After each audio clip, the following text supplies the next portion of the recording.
It's kind of important, isn't it, that if you're going to start affecting and changing what you do with your voice, that you know a little bit about, as I've said before, what goes on under the bonnet, what happens under the hood, what all the different parts mean. Yeah, there's no point if your car breaks down opening up the bonnet, having a little look and just tinkering, because you may do more harm than good.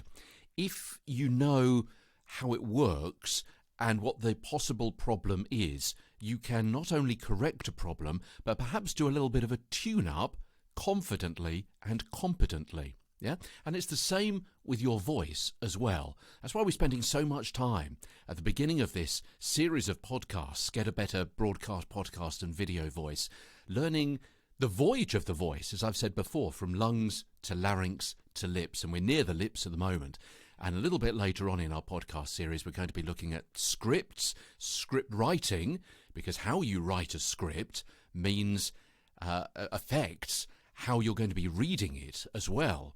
So looking at script writing and lifting that script off a page, how you mark up a script, about pauses, about projection, intonation, inflection, all sorts of things to do with the voice as the daily podcast continues. Hello, I'm Peter Stewart. Thank you for joining me in today's episode.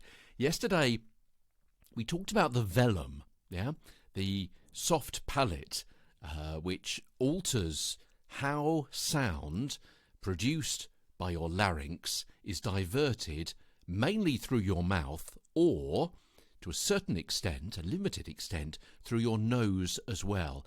And it's the different parts of the sound that comes through your mouth, which obviously can be manipulated rather more with your tongue and so on. Your noise and sound coming through your nose can't be manipulated hardly at all. And using those two sounds together helps create your overall sound, a much more rounded sound. I used the example a week or so ago about the bolognese sauce, didn't I? It's having the different herbs and spices together with your voice, which gives it much more depth of flavour. And that's what we're doing here with your voice, with the different resonant chambers that we're touching on. So let's spend a few moments talking about our nose. Because quick illustration. Breathe in through your nose and out through your mouth. And you'll feel the movement that happens at the back of your throat again. Again, that's the velum, swishing open and closed. The curtain swishing open and closed to divert air in through one hole, two holes, and out through the other. Yeah, do that again. Breathe in through your nose and out through your mouth, and you'll feel that change at the back of your mouth, at the top of your throat there. Now imagine that happening with sound leaving the body. Now, most of the time, that curtain is closed, so the majority of the sound, as I mentioned a moment ago, is diverted to the mouth. But occasionally it swishes open, so we can make the sounds M for mother, N for November, and the sound NG that you've got at the end of the word sing. So say, my new song, and you will hear and feel what happens. Okay?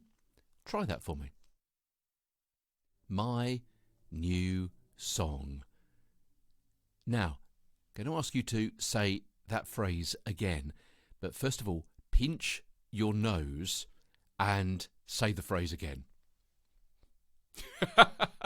Just a little party trick. Gives you some ideas of the parties I go to. You can't say it, yeah? You can't say it.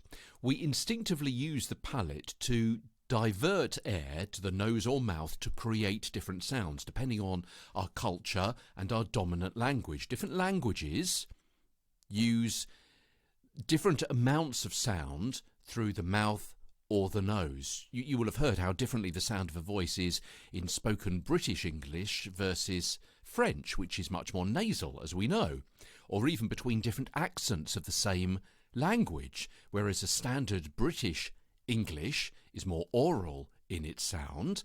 So I've got a standard British accent. Californian English, perhaps, is more nasal.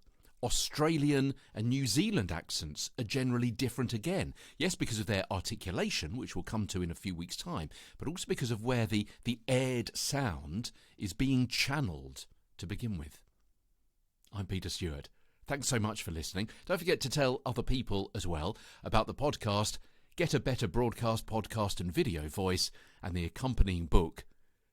One supports the other. So look out for the book in the fullness of time, which should be available as well. I'm back tomorrow with more about what we knows about the nose.